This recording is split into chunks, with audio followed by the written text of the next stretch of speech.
is what's the biggest challenge you're focused on solving right now? And what are the current blockers and barriers, or where are you seeing traction actually take hold? Like, where are you seeing progress? One of our main focuses in terms of kind of barriers or gaps that we're seeing currently is just the lack of internships. So the ability for students or even those from other workforce development programs to get that experiential learning that employers need and want today. Our students need the experience, but they can't get the experience because there's no experiences to get. Obviously, there's still internships out there, but they're becoming more competitive to get, and that network piece becomes even more critical. And how do we work with corporate partners to open those doors in order to get that experience? I think the biggest challenge for us is the fact that talent is everywhere, opportunity is not. And Allison, that really just ties into everything that you just said. I think for us, we noticed that for decades, people have relied on degrees as a proxy. What that does is it leads out about 2/3 of potential applicants. So we succeed in helping employers understand the ROI on skills first talent, faster time to hire, talent that can hit the ground running, talent that has staying power, lower attrition rate, increased mobility, which actually leads to retention. I could go on, but helping employers identify and understand how skills first talent will really help them. And Allison, hopefully that will lead to the internships that we are all both seeking, so that we can place talent into different roles. Another challenge that I see is around AI. We talked about that a bit earlier in the opening. Technology is advancing faster than degrees and credentials, faster than they can keep up with. And so folks are nervous about their roles being replaced. While those concerns are real, AI is a great way to increase efficiencies at work, but it's not a one-to-one replacement, and it's absolutely not a pipeline. That's one thing that I always try to emphasize. Companies still need to rely on humans to build their future workforce, retain culture. And again, AI is not going to be able to build your workforce of tomorrow.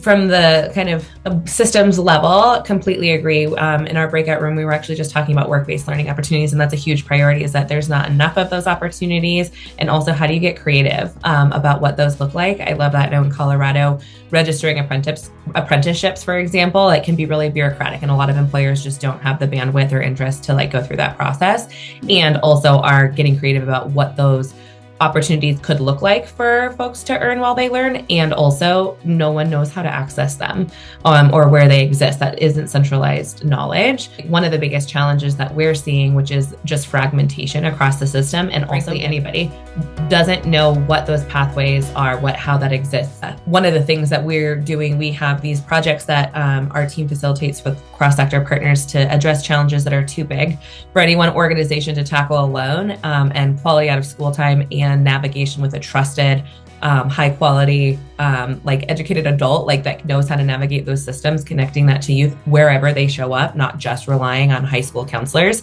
Young people don't know where to go. Their families don't know where to go. And a lot of time, adults who do know only know how to navigate the college system, and that there's other skills, credentials, and pathways for young people that aren't included in those offerings. What is one step you would identify, whatever work you're doing, Allison, Jody, and Ebony, that employers can take to diversify or establish talent pipelines and discover untapped talent to fill critical roles?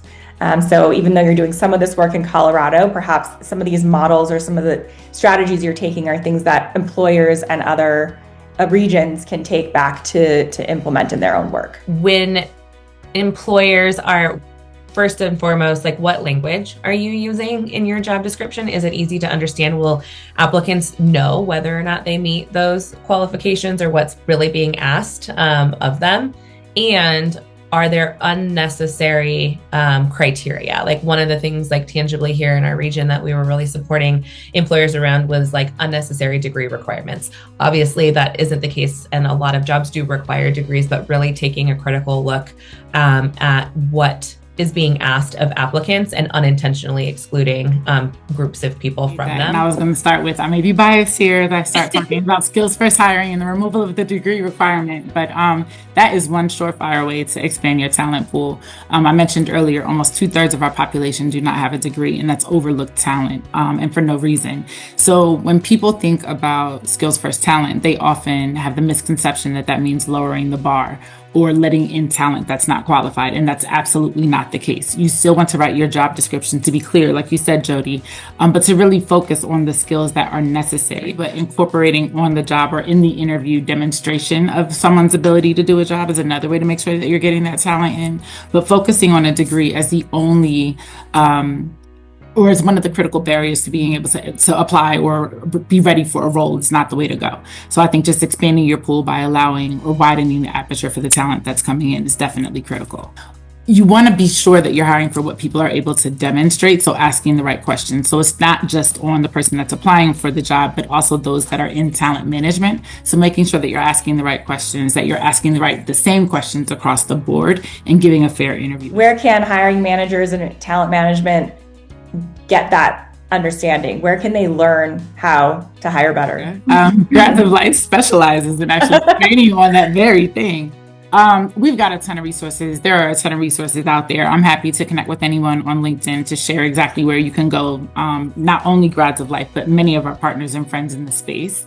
I think it's really just around having the conversation around what you're noticing within your particular organization. There's no one size fits all solution for talent management. So I don't even want to emphasize or try to express that everyone should do the same thing, but it really is around having a conversation, understanding the culture of your organization, and then helping you understand what will work best for you. On some of the successes we've seen at Highview is even before they look at the job description or get that interview, it's building some of those durable skills that everyone needs, whether you're 18 or 80, in order to feel confident going into those situations. So, as an HR practitioner, some ideas out there maybe to think about is how could you partner with local organizations, similar to Highview or others that bring people in, and being able to do some mock networking or mock interviews to build those confidence building skills that help people get in the door because they have the skills, but maybe not the confidence or even know how to navigate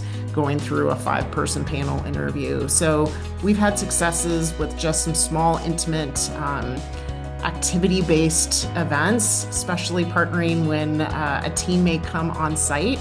In the hybrid world, everyone's spread out, but some of the companies that we partner with will bring a team on site, and we are part of their on-site and part of their community kind of impact, which has been really successful. And it's been a highlight for those teams that get to work with our students. So thinking outside the box of how can you build the skills in the ecosystem that give the confidence to those that want to work for great companies, but may never make it through certain gates of talent management because no one has taught them on how things operate or work.